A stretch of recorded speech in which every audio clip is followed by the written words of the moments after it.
Hello, welcome to Tii Casa knitting videos. Have you ever wondered when you're casting on for your work how much yarn to leave so that you have enough yarn to cast on the number of stitches that you needed for your work without leaving excess yarn or ran out of yarn in the midst of your casting on? Well, today I'm going to show you how to do that without having to rip your work out ever again. So to do that, you're just going to need 2 balls of yarn of the same color as your project, and you're going to leave about 2.5 to 3 inches at the tail of each strand of the yarn, and you're going to make a slip knot however you normally make your slip knot, but this is how I do it. You just basically make a circle, take the short end of the yarn, put that through the hole, and just pull it through.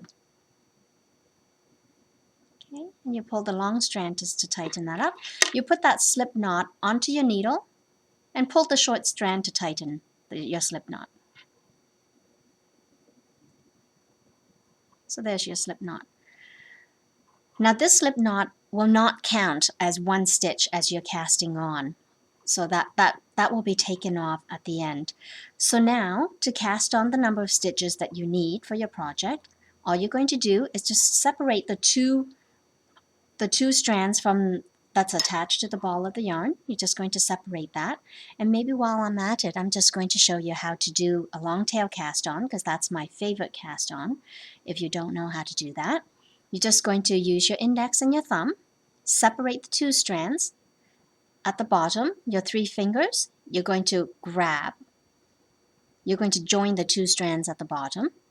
Put your finger onto the stitch and pull the needle down so you can see what I call a heart shape. And from here, you might want to hold that tail so it doesn't get in your way. From here, you're just going to pick up thumb outside in, over to the index, under and above, right back into the hole. Let go of your thumb, take your thumb, and stretch this part of the yarn, which will tighten up your stitch. That's one stitch. Let's do that again. Heart shape, thumb, index, straight back into the hole, and stretch.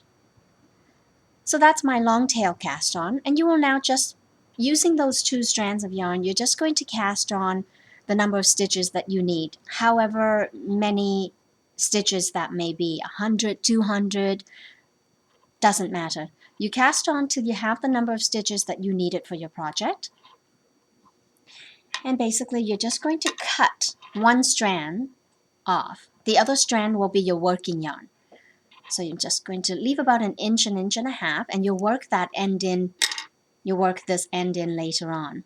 So I'm just going to go ahead and knit this row here, and I'll show you what you need to do at the end of the row.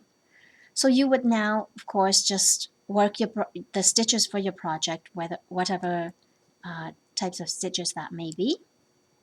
I'm just going to do a straight knitting right to the end.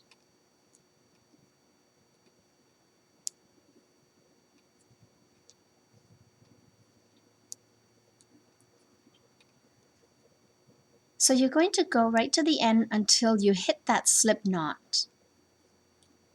This is my last stitch here. You're just going to drop that slip knot off and undo the knot if you'd like.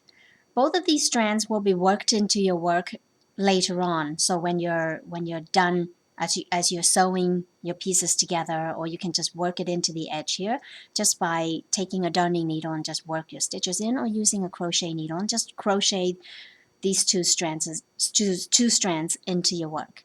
And basically, that's how you cast on without having any excess yarn left over.